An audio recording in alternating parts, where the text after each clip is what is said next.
Okay, perfect. And I'm going to get my presentation up.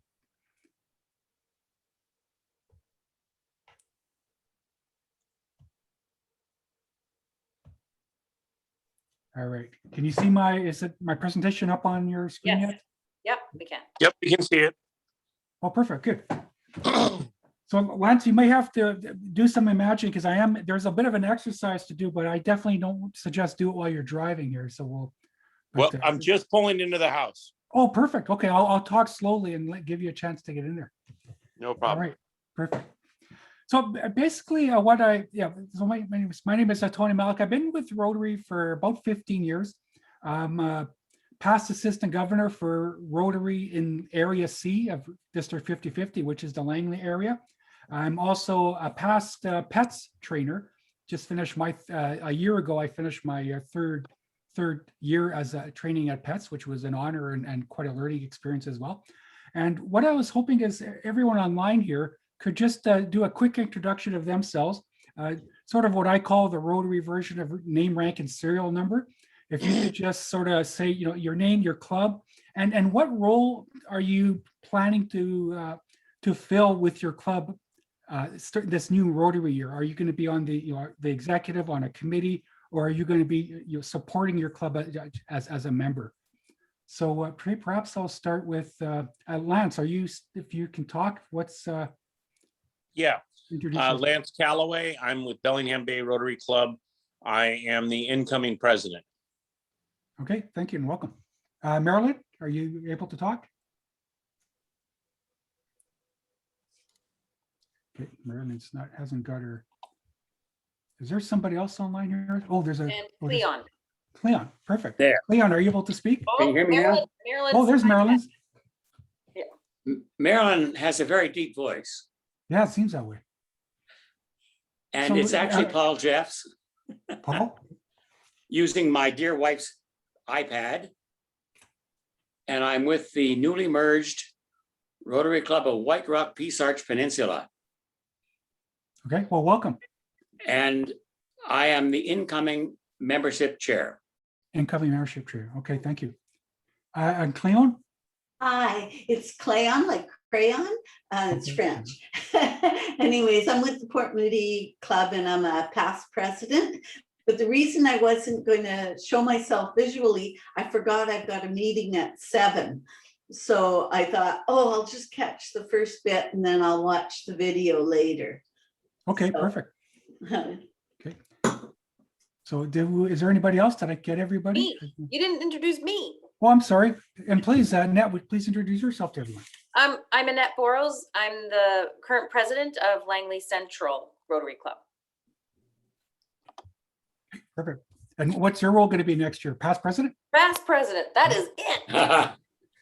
This, The best role. Oh boy, I hope those incoming presidents don't have to do everything by Zoom. It's challenging. It's challenging. Yeah, definitely. But you did a great job holding it together this year. So congratulations for that. Thanks. All right. So one of the things that Rotary is quite committed to is the learning, giving Rotarians and Rotaractors opportunities for learning and development. Now, of course, it says Rotarian and Rotaractor. As we know, Rotaractors are full Rotarians, so everyone's just a Rotarian. But at the same time, and Rotary is making quite a bit of an investment to give everyone these learning and growth opportunities. Because one of the things we've learned is that when Rotarians are educated and informed, they're empowered, they're more engaged, and they get more involved in their club and with Rotary in general. One of the things that Rotary International created an action plan that is still in effect at 2024 is they created some action planning guides for training and service. So one of the things you have found, if you've taken some of the other sessions through this training Fiesta, is that the training sessions have been split into four different focuses or categories. And those categories include to focus on, to increase our impact, to expand our reach, to enhance participant engagement, and to increase our ability to adapt. This session falls into the enhanced participant engagement. And one of the things that we want to do, and that the focus and my hope for this session is to give you some tools, some knowledge, some ideas that will help you enhance your experience with Rotary. But by understanding your fellow Rotarians, you can also help and help to enhance the experience of your fellow members as well. So 4 Rotarians are having a meeting, and it's 12 noon, and all of a sudden it's lunchtime. And so past District Governor Linda Jean says, you know what, shenanigans, and I'm out of here, I'm gone. And she walks out the door.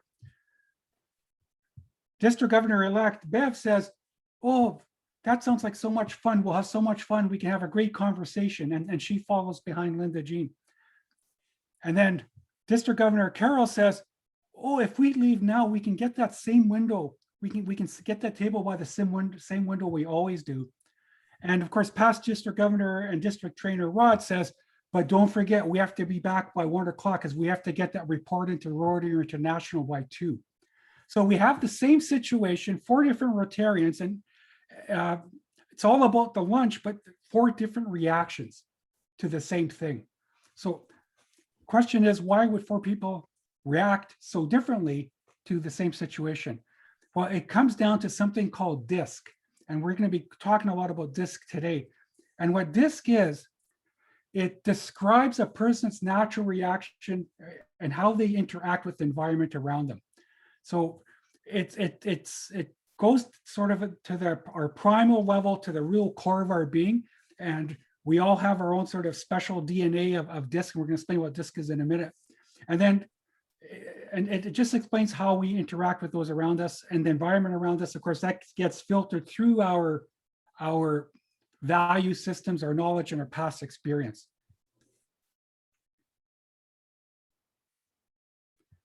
What DISC does not do, though, it doesn't classify people as good or bad. So as we talk about the different styles and maybe who some of the celebrities are, what the styles of certain celebrities, you may see some celebrities you may or may not like. This has nothing to do with personality. It has nothing to do with their personal values or their skills or their education. It strictly goes deeper than that. And what they say gets filtered through these attributes, but DISC is really at the core of our being. So we're going to do a little bit of a exercise. So if you have a sheet of paper in front of you, what I'm going to ask you to do is just to draw a vertical axis and a horizontal axis, just like you see on the screen right now. I'll just give you a second to get those down.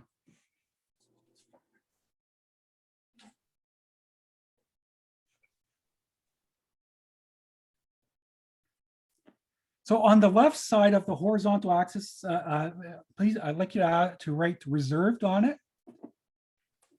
And on the right side of the horizontal axis to write outgoing. On the top of the vertical axis, write task oriented. And at the bottom, write people oriented. So we'll start with the horizontal scale that goes from reserved to outgoing. Think of that as a scale of 1 to 10. So 1 being sort of reserved, 10 being outgoing, and where the 2 lines intersect, that's sort of the neutral point. Say that's the 5 out of 10. If you were to gauge yourself about, are you more introverted, reserved, or outgoing, extroverted, where will you be on that scale? So just put a tick mark through the line on where you think you're on that scale, on that horizontal line.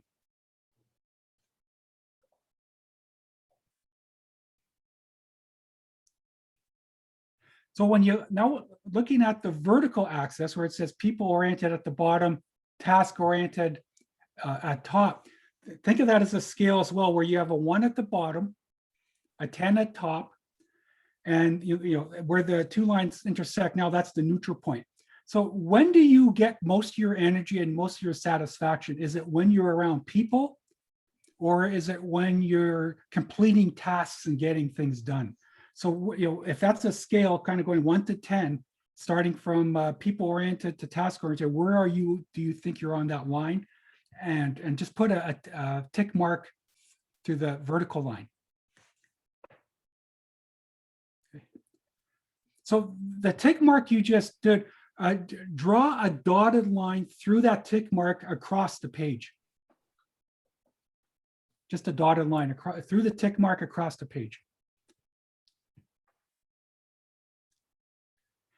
Now on that horizontal line, draw a vertical dotted line through the tick mark so that it goes sort of from the top of the page to the bottom.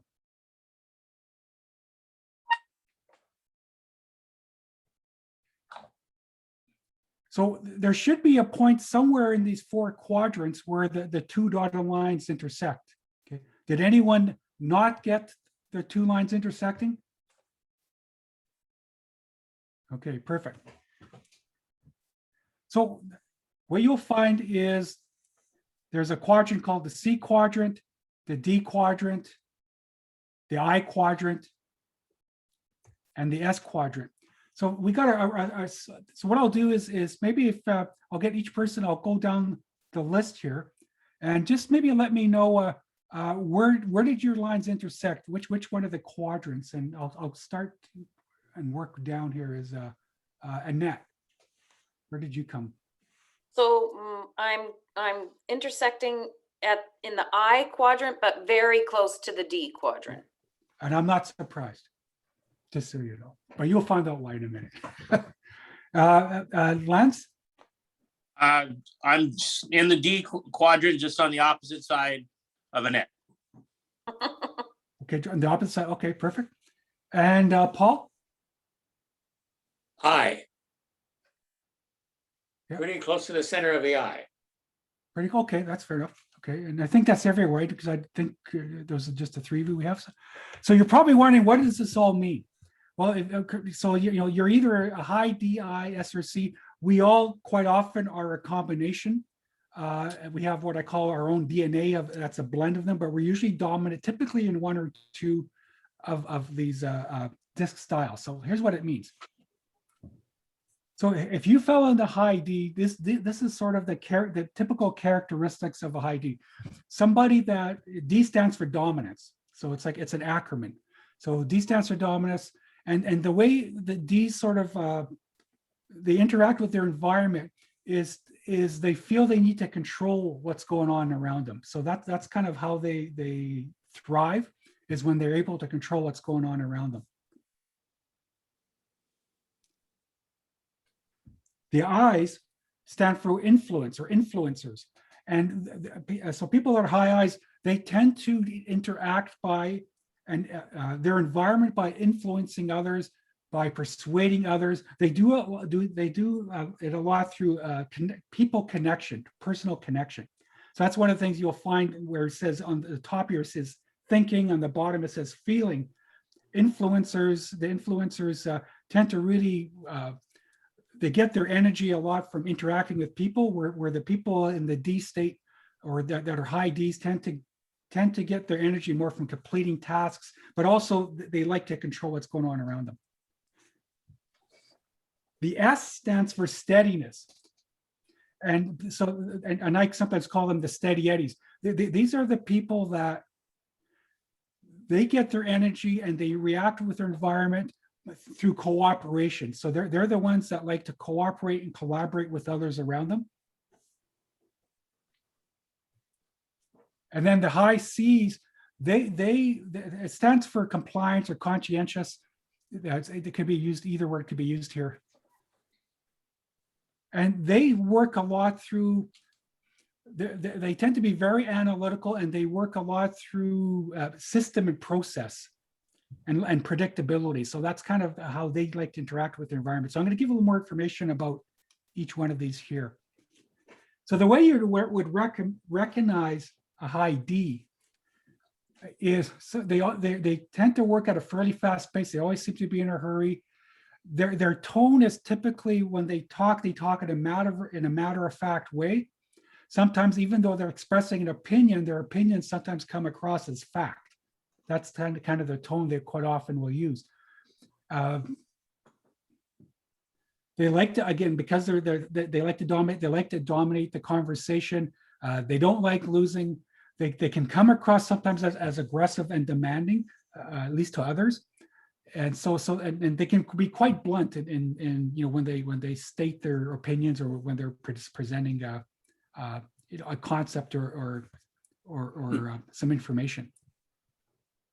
So the high eye, what the high eyes is somebody. These are what they call the people. When they say they're a people person, high eyes are are really get a lot of energy from being around people. They're very social. They tend to be very expressive and outgoing.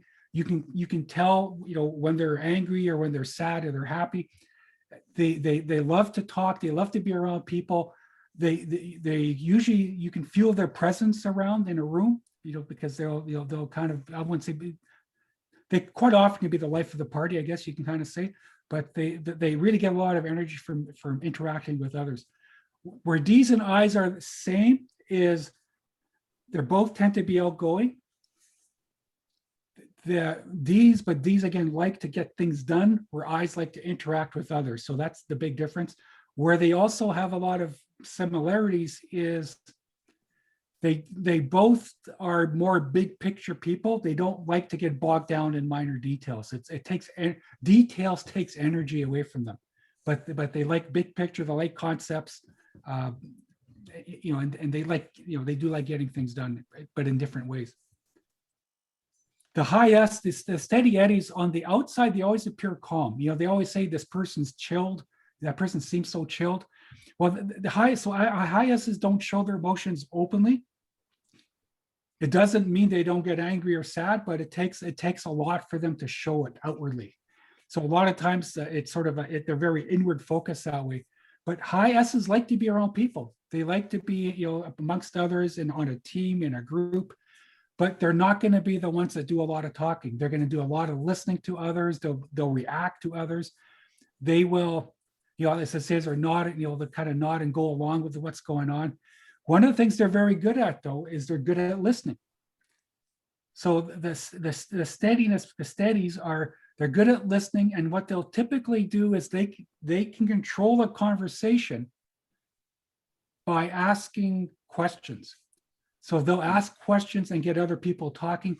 They typically will not interject a lot into a conversation, especially if there's a group of people, and unless somebody asks their opinion. So they'll quite often, so as leaders, sometimes we have to be conscious of the S's in our group, because they can get lost in the shuffle, right? Because other people, the high I's are talking, the D's are talking, the S's are sitting there smiling, taking it all in, but they may not be participating unless they're asked. Yeah, and same thing with opinions. So they're a little hesitant to express their opinions vocally, because one of the things is they don't like confrontation or conflict. So they try to avoid opinions, especially if they know it's going to conflict with somebody else's opinion. So the last one is a C. So stands for compliance or conscientious. These are typically very analytical. They work on systems. The analogy I like to use is they think with flowcharts in their head.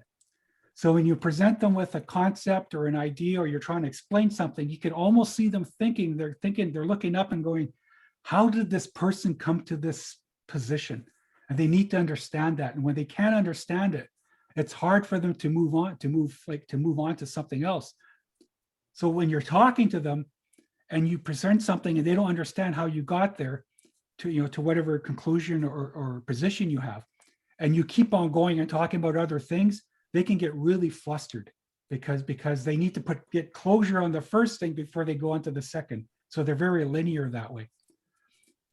Quite often you'll see a lot of doctors, lawyers, engineers, accountants tend to gravitate, are typically high C's. Doesn't mean they have to be, but quite often most of the ones you'll meet will probably be high C's as a rule. We're high C's and S's. So there's some little difference between these. So high C's and S's are similar in that they're both tend to be introverted. They are both can be detail oriented. So they like dealing with the details. They both like predictability. They both they both like that predictability. But The high S's like to be around people. They get their energy from being around people. High C's are very happy to be in a corner, just getting stuff done, right? And figuring things out, getting stuff done. But at the same time, but they'll also ask a lot of questions.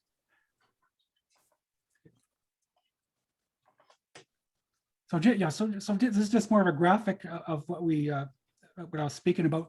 So again, the high Ds tend to be very tough and decisive. So the thing is, they are very decisive. They will make their decisions quickly, but their decisions will quite often be based on their gut. Their decisions based on, will this help me reach my goals? Will this help us get to where we want to go? So it's on a very sort of factual type basis. And they get very nervous when they feel they're losing control of a situation. One of the things too, these have to be careful of is when they're under pressure, there's a lot going on. They tend to not pay any attention to the human side of things and how people are feeling. And they tend to focus on, we just got to move forward and get this done. There's no time for crying in baseball, that kind of thing. So that's something they have to be aware of is not to get so focused on what they need to accomplish that they forget that there's people involved as well. So here's a list of some people that would be high Ds, right? General Patton, Dr. Phil, John McEnroe. Again, when they all speak very kind of matter of fact, to the point, and they're both getting things done, right? Versus just being around people and the social side of things. A couple things about Ds are when communicating with them is they like a faster pace. If you talk to them too slowly, they start to get impatient. So they like a higher cadence of conversation. They don't like to be given a lot of detail unless they ask for it. So people that aren't already high Ds or Is, they need to be aware that high Ds like to be communicated with sort of an executive summary when you're trying to explain something to them. If they need more detail, they'll ask you for it. But if you provide a whole bunch of details without them asking, they'll get really you'll start to see them get fidgeting and lose their patience. So just for some discussion, so what do you think if somebody is in a leadership role, so say, or whether it's on the board, on a committee, or just dealing with other Rotarians, what do you think a high D needs to be conscious about when working with others in their club? How they approach the others, because they got to understand that not everybody operates the way they do. They need to realize that a little more human empathy and a little more patience and expectations. Okay, thank you. Yeah, and also, but that doesn't come, what you just mentioned doesn't come naturally to them. So the human side of things and showing that empathy is something that a high D that is now self-aware, and that's, for those of you that are here today and took the previous session, are now going to be self-aware of these styles. And if somebody is a high D, now they have that ability to be self-aware and go, oh, I need to stop for a second and consider the people around me. Now, a high D that isn't self-aware, they won't do that, right? They can really, if they're not self-checked, they can really run over people, run over those around them. So thank you for that. So that's just one thing that a high D needs to be aware of. And I also think that the D style, while you often think of obviously Rotary is a service club, and we're a part of this club to volunteer, but it also is a business, right? Like it's run in the way that you want to raise funds and you want to spend those funds and you want to maximize your grant opportunities and so on. I think the D style knows if they can recognize where they can bring that strength to the club, then just being able to know when to enact it, right? When to take advantage of those things that need to be done quickly, or, the meeting has to end on time or whatever that might be, to be able to say, oh, okay, I think we're running short on time. We should wrap that conversation up or something. I think it's a real benefit to have the Ds at your club. No, you know what, that's absolutely correct. Because one of the things that you'll, as we go through all these, all the 4 styles, they all have their own gifts to bring to a team, right? So one of the things is there isn't one style that's a better leader than another or a more desirable leader. It's all about self-awareness. And each style has its own, I guess, let's call it gifts they can bring to the team. And each style has their own shortcomings. And the key is to be self-aware of our strengths and our shortcomings based on our disc style, and we'll go through each one as we go through. So that's a big strength that Annette just mentioned, about that ability to keep things moving along, because otherwise, conversations can go on forever in a meeting, right? If someone isn't there to bring closure to it. And ideally, a good D that's a bit self-aware identifies really well with somebody on the complete opposite, in that they're able to develop a relationship where they can ask for feedback. Sure. And you just bring something up to some high Ds. It's not natural for them to ask for feedback. So again, a high D that's self-aware has to stop and it goes, you know what, I need to ask those around here what their feedback is. But you're right, and they'll get some really probably get some ideas and feedback they wouldn't have thought of themselves. But at the same time, they need to remember to do that, because a high D just wants to. They think they have, sometimes they could think they have all the answers, and just sort of forge through with it. All right. So the I side, again, very sociable, talkative, very enthusiastic. They tend to be higher energy. Again, they're not detail oriented, just like a D is not detail oriented. So sometimes they can appear disorganized in ways. They tend to jump around in conversations a lot too. So yeah, they're not always as focused as some of the other styles, but they really also crave that social acceptance. That they do not want to be unpopular. A high D is not afraid to be unpopular. A high I wants to be popular. Again, we have some people here that would, based on their I guess you could say behaviors and demeanors, would fall into high I, like Jim Carrey and Robin Williams. Again, people that were all quite again, very expressive and usually had high energy.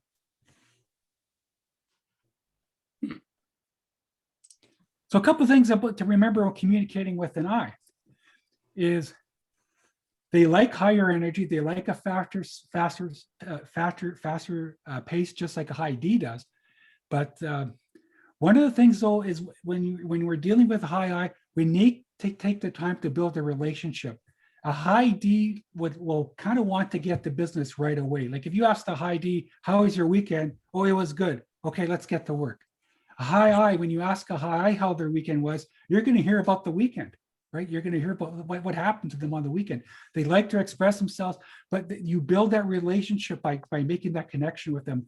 Because when they feel comfortable with people on that personal level, they're more likely to deal with them and to accept their positions and that type of thing.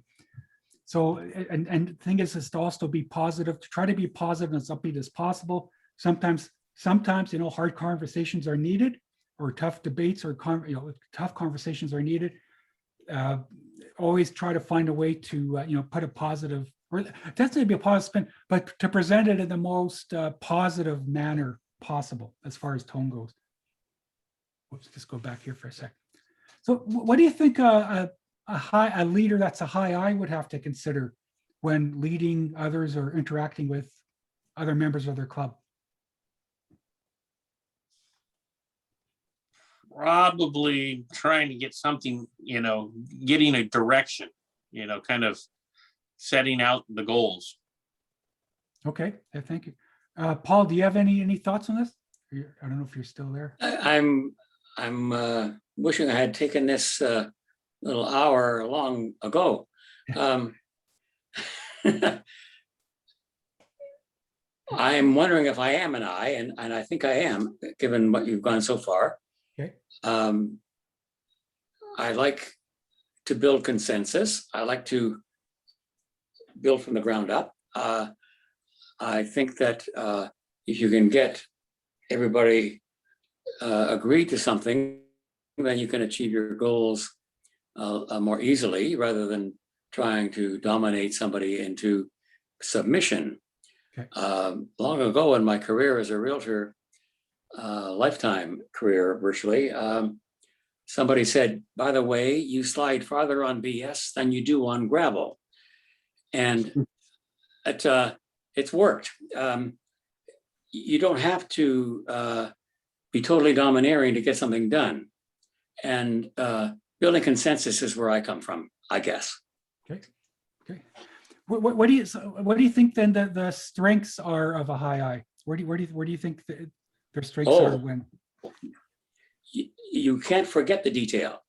Okay. You can't forget the bottom line of getting things done correctly and within the laws and all the rest of it. But if you're social at all, then you will try to be inclusive of everybody else. Okay, thank you. Okay, is there any other strengths or attributes you think a high I brings to the table on a team or say as a leader? I'm not sure, but I think maybe the eyes have more of a bit of an innovation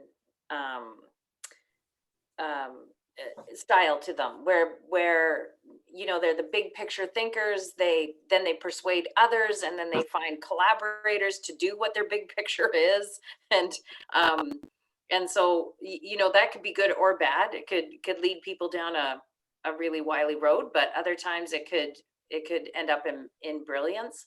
And I think, you know, in Rotary, you do want people that obviously build rapport quickly with others, and that they, you know, feel people to be welcome and so on. Not afraid to go up and say, hey, welcome, and, you know, sit with me, and those kinds of things. So I think the I will probably be the first to welcome someone to Rotary, but then might very quickly forget who they are. They're going on to something else. I see that I are consensus builders overall. You know, they want to have everybody happy to a certain degree. Yeah, no, absolutely. You're absolutely all good comments. You know, you're right. They will be probably the ones that will be the first one to welcome a new member into the club or somebody that's walked into a club. They will be looking for consensus, and they'll appeal and they'll build relationships on a sort of that human level, you know, on that sort of that personal connection type level. They also tend to bring a positive energy to the group too. So they're quite often, whether they're the leader or just a member of the team, they're the ones that are always going to be sure that the energy is positive in the room, and that, you know, everyone seems to be in a good mood. So that's some of the things, one of the things they'll usually bring to a team as well. All right. So the S style, you know, keeping in mind, right? So they tend to be calm and steady, at least on the outside. Doesn't mean they don't have emotions. They're kind of, high S's can be, you know, good poker players, right? You don't always know exactly how they feel. So they're very subtle in the way they portray their, or, you know, express their emotions. But again, they're very patient. They're careful. They're methodical. Things they do it. One of the things about S's, they don't like a lot of change. D's and I's like change. D's are all about, hey, let's have change. You know, we're going to accomplish new things. I's are more about, oh, we're going to have all these meetings, and, you know, we're going to be able to, you know, build the relationships and work as a team, and they look forward to that. S's are really good at supporting the team. So when things need to get done, when the D's and I's come up with those big ideas, right, the big picture people, the S's are quite often the ones that are going to probably pick up a lot of the pieces and get things done for them. So they tend to be quite detail oriented. They're very routine driven. They're and when there's pressure, the thing is, when they don't like saying no. So when they're asked to do things, they'll volunteer to do it. And sometimes they can be guilty of taking on too much stuff sometimes. But I'm just thinking of a thing of word S here. Okay, S is patient. Okay, so yeah, those are the highlights of S. Now, some people here that you may recognize that would be considered to be high S's, you know, Gandhi, Michael J. Fox, Mother Teresa. Princess Diana was. So yeah, again, sort of cool, calm, and even on the outside. Not particularly talkative, unless unless they're they were asked to. So well, here's the thing. So when it comes to a leadership role, how do you think an S can lead? Do you think an S can be an effective leader, and how would they be able to lead to get for the team to achieve? What are your thoughts on that? By example. Okay, lead by example. Okay. Delegate, Sorry, Annette, go ahead. delegate. Yeah, sure. They're good delegates. They can delegate through others to get things done. Okay. What are some of the strengths do you think a high S would have on a team?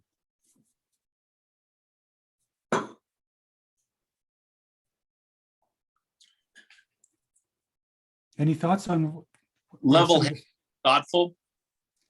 Sure, yeah. before- Yeah. Yeah, they're definitely thoughtful.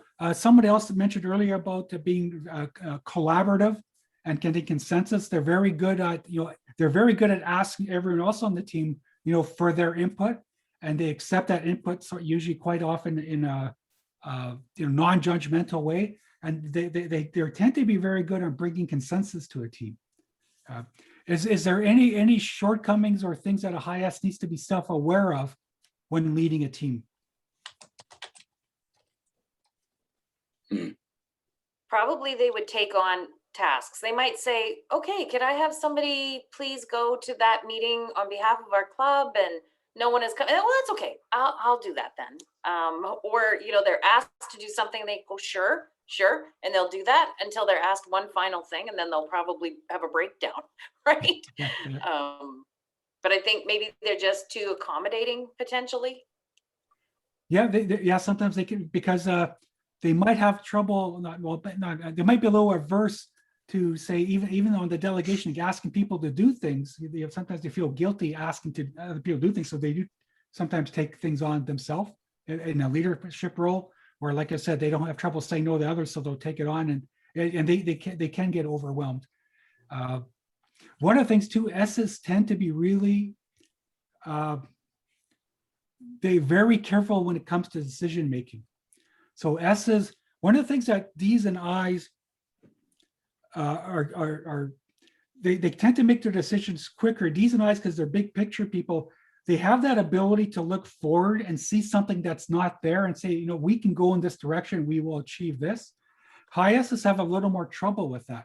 High S's tend to base all their judgment based on what they know from the past. And they say, can this continue into the future? So high S's have a little more trouble seeing things that haven't already happened. So they tend to be a little more averse to making decisions, especially when they don't have a past reference to go by. So if something's happened in the past and they know what the result was, and a decision is something based on something similar, and they can foresee the results, they'll be comfortable with the decision. But if they can't foresee the results and they're going more on faith and and taking a chance, they're much more averse to making that decision. So that's where sometimes having, again, people on the team around them will help them with that, because the high D will be willing to make the decision, the high I will be willing to make the decision, and they'll be more encouraging to get that decision going. Okay. All right. So a couple of things when communicating with a high S is high S's like to be communicated at a slower cadence. So for instance, if you're a D or I and you like to talk a little faster, you may not know you're talking faster, but to a high S, it may come across as fast. High C's are the same way, by the way, as an S in that way. So sometimes what we have to do is we have to slow down our communication for a person that we recognize as a probable high S. Slow it down for them, let them absorb what we're telling them. They like to have a lot of detail. So if you're trying to explain a concept of something, give them the detail, but also what they like is they like they like to see proof. So they're going to they may ask questions, or they might want you to show them, well, who's done this before? What were the results in the past? What's the record of this happening? That type of thing. So be prepared to give them more detail. and to give them examples of how this has worked for others. If you're trying to sell them something or convince, explaining it, even whether it's a project in the club, that kind of thing is, has this project been done before by other clubs? How did it work out? That kind of thing is what they're going to be concerned about.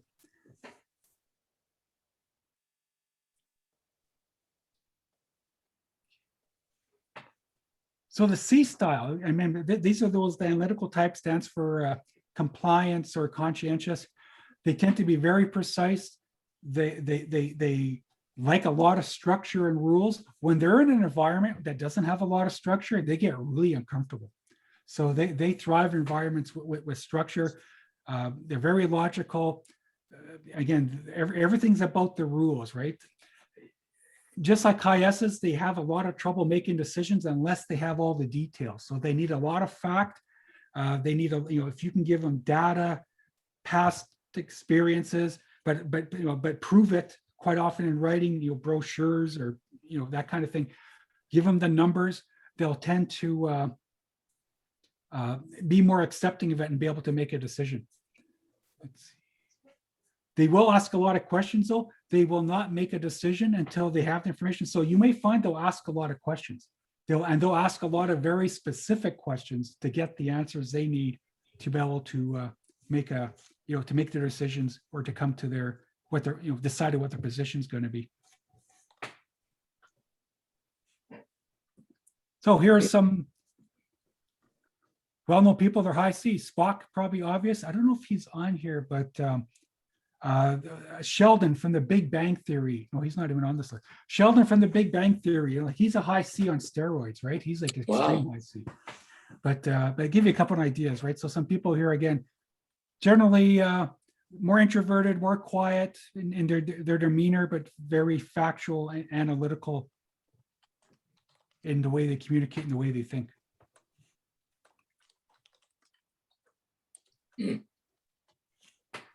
So when communicating with the C, again, as mentioned earlier, they need the details. They need you to back up everything you say. Just like a high S, you need to slow down, because when you're explaining things to them, remember, they got those flow charts running in their head. And if they haven't completed the flow chart before you moved on to your next point, they're going to get really flustered and confused, and you're not going to get a decision from them. That's really the key to them.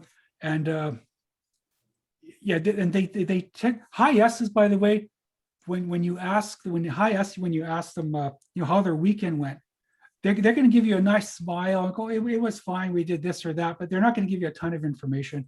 High C's are going to be basically they're going to say it was good, or they're going to say, if you ask them how the weekend is, they'll say it was fine, and that's it. You're not getting any more out of them unless you want to pull it out of them, right? So that's kind of the way they're going to be with that.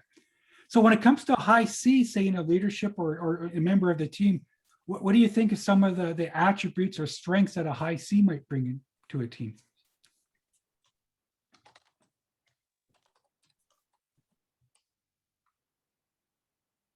Can you say that again? Yeah. So what do you think are some of the attributes or strengths that a high C might bring to a team? I think a high C would pay attention to the details of what the vibe was in the room, and sort of really try to assess what they could do to make things better. Like they're gonna be quite analytical, right? Obviously of the members. I think also that you can be pretty secure in the fact that they're either going to make no decision if they can't make the right decision. So any decisions made are probably really grounded in a lot of fact and information. So the club is probably in very safe hands with their, accounting and and making sure the projects are going to be complete and succeed with the best kind of results possible. Okay, yeah, thank you for that. Any other thoughts about what an attribute or strength of a high C might be on a team? I think there might be a good secretary. Sure, they'll look after, quite often, like the club secretary or the treasurer. Absolutely, yeah. I'd also see that, you know, in working with them, you better be prepared. Yeah, Sure, Yeah. absolutely. Yeah, because they're going to ask lots of questions, and if you're not ready to answer them, what will happen is you'll kind of lose their respect to some degree. You know, if you're not prepared, they're not going to take you as seriously in whatever point you wanted to make. So what do you think would happen if you say what do you think might happen if a high I was, say, the club treasurer or the club secretary? A little chaos. Potentially. Now, I'm not saying a high I can't be those. It's not natural for a high I to be a club secretary, you know, to do those types of tasks. They yeah, can do it, but for them to do it, it takes them a lot of focus. They would really have to focus on it to do it. But you would likely get a situation, yeah, where things weren't getting done on time, the deadlines were not being met, and you might find things running through the cracks. And at least in a lot of cases, high I's can do it, but for them to do it right, it takes a lot of mental energy for them to focus on that. I can attest to that. Okay. There you go. I was a secretary. Okay. I took over from a secretary who had been the secretary for gazillion years. And he got just a little old to do the job. And I was the only one who volunteered. And then what happened? I did a good job as secretary, There you go. but it was a lot of work. Yeah. Amazing concentration. I not that good at a computer as it goes. So yeah, it took a while. Just to get focused. Yeah. So what do you think? What do you think a high C needs to be aware of when it comes to maybe their shortcomings and what is not natural to them? So what would a high C need to be self-aware of? Say when either leading the team or being on a team. They'd have to be aware, everybody doesn't necessarily focus on the minute details as they may. Okay, thank you. Any other thoughts about what a high C should be self-aware of? I think maybe a high C can be kind of a perfectionist or picky about things. And so maybe they Yeah. need to, like, let it roll a little bit more. Yeah, no, thank for that. Yeah, that's quite true.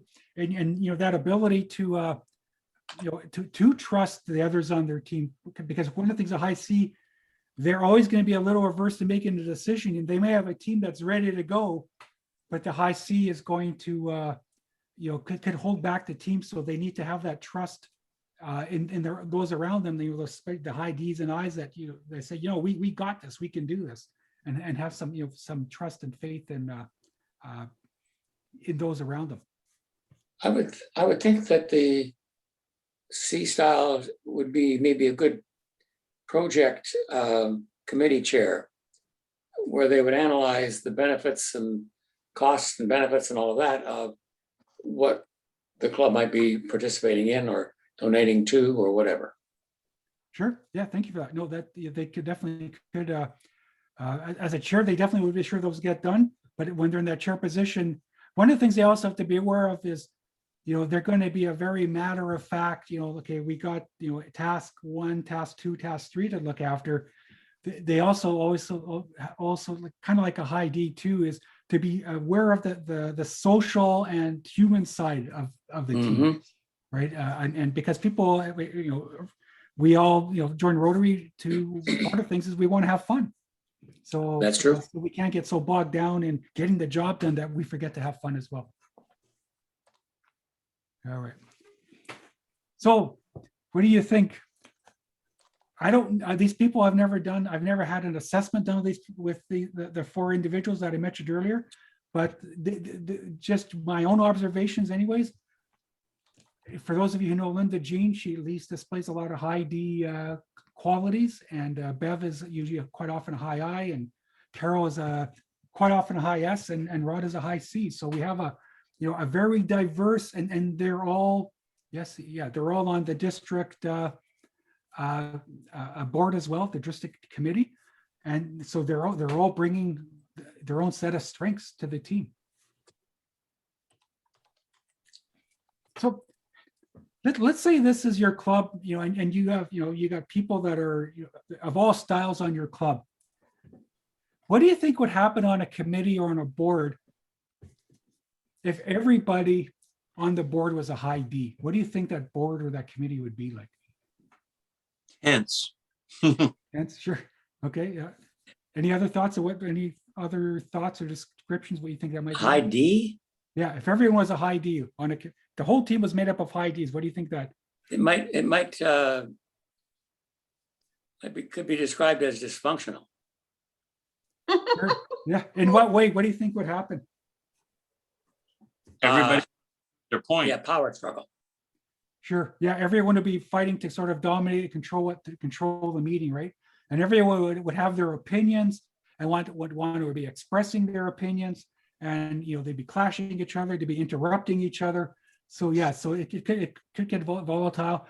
Everyone would come up with all these great ideas, but who's going to do them, right? So you'd end up with a lot of dynamics, a lot of energy coming out of the room, but maybe not a lot of details getting looked after. So what about a high I? So what if you had a whole team that everyone on the team was a high I?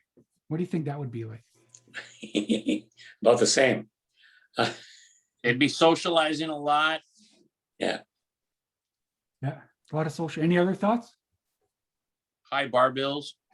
High part. Yeah. No, you're right. There would be a lot of social, a lot of talking, like a meeting. There'd be a lot of good energy, a lot of great conversation going on. And then the meeting would end and then everyone would probably say, that was a great meeting. See you next month or see you next week. Yeah.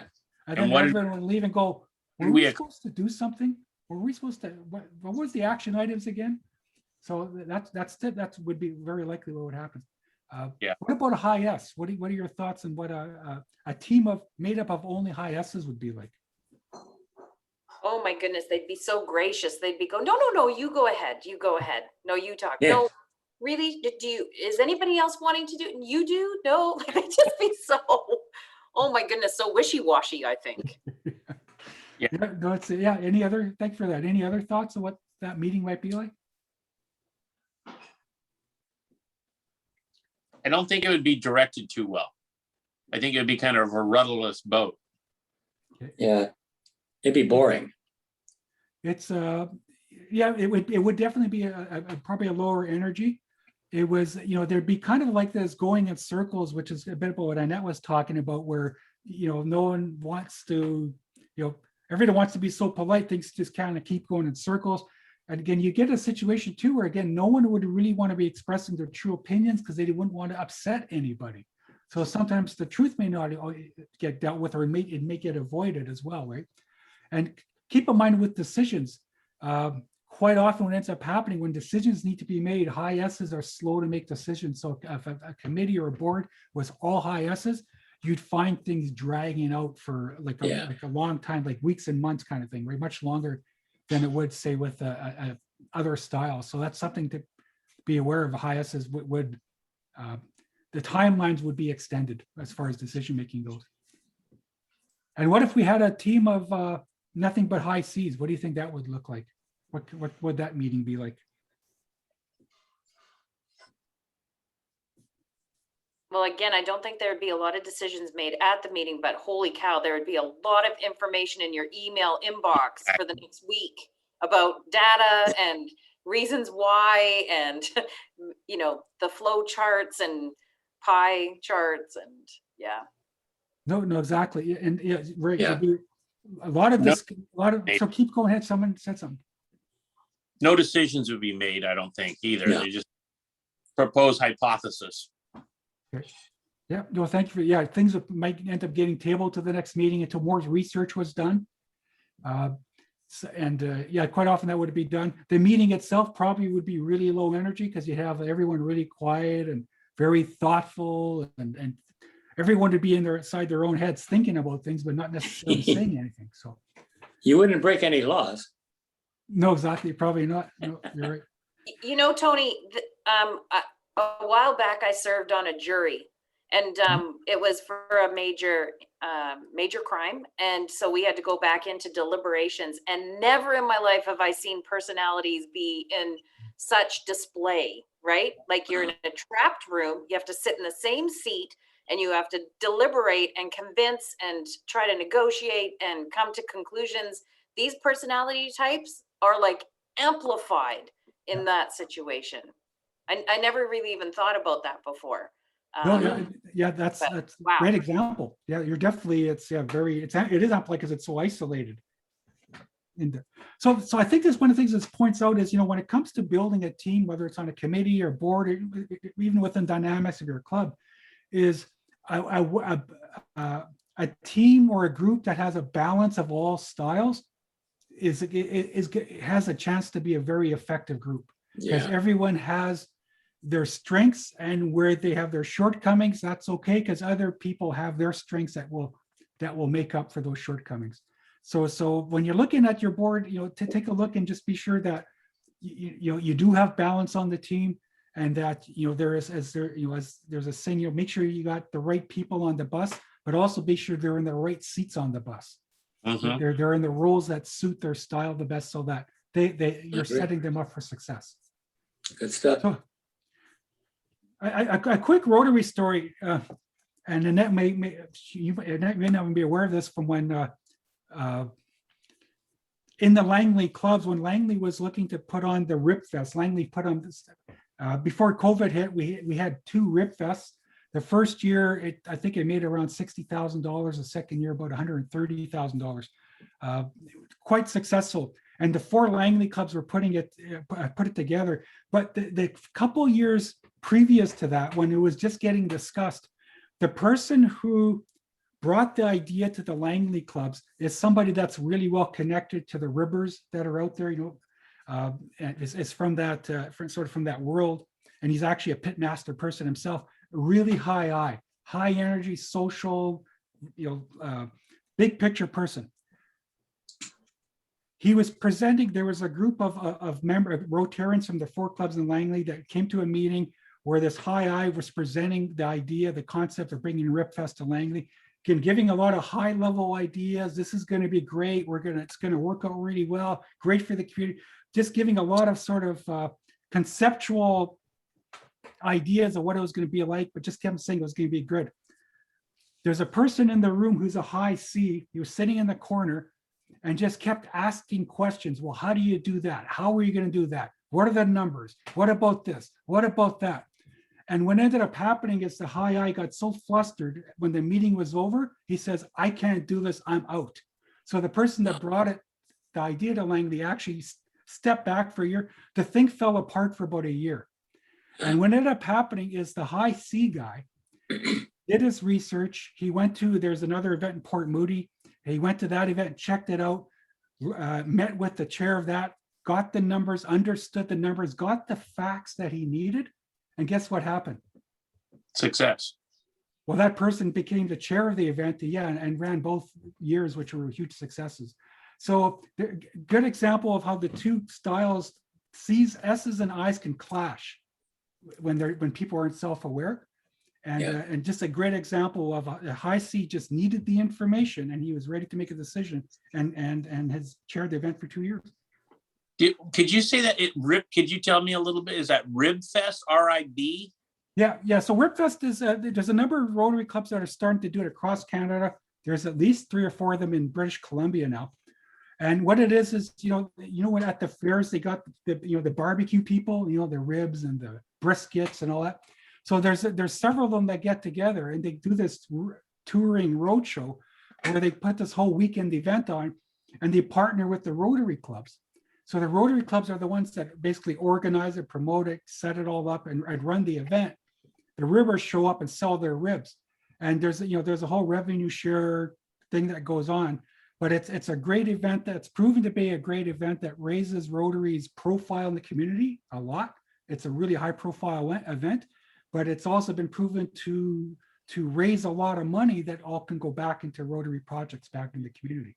So there's also a beer garden. There's live stage entertainment. It goes till 11 in the daytime, right till 9 or 10 at night. And so you might make just as much money selling from the beer garden. And my job was to run the cookhouse. So I did all the hot dogs and baked potatoes and corn on the cob, and because the Ribbers just do the meat, right? So then you make extra money doing these other stands, and it's like a big festival for the whole weekend, and it's free to come in. You can even bring your own picnic lunch and come in and enjoy. It's just to promote Rotary and have a massive community party. Yeah, and there's live entertainment, like live music on the stage and everything. It's quite. I think the last year we did it there, the year before last was 40 to 50,000 people. I think we. Oh, at least. Yeah, that came through over a weekend. It's a weekend-long event. Yeah, perfect. So, are there any final questions or comments about this that I could answer for you? I want to say thank you. I've done some of these things in different leadership programs that I've been with or for my company. But it's so great to see kind of the refresher and a little different perspective. I thought you presented, Tony. Thank you. Thank you. Yeah, especially maybe in a Rotary context as well, right? Because this applies in all areas: business, personal life, and Rotary. Well, Rotary is a little different because typically, and I probably am going to throw out a metaphor that is not politically correct nowadays, but we have a lot of chiefs and not enough soldiers typically in a Rotary. And so you're dealing with a lot of personalities, and our club just went through a major project and fundraising effort, and a couple people are very much on the far right upper hand corner of these that were heading the project and have burned out several members of our executive board. Interesting. So, well, okay. Paul, did you have a comment? No, I just was saying it's too bad that happened. Yeah. That it should be allowed to happen. Rotary is in many ways fragile, and we've got to be careful about that.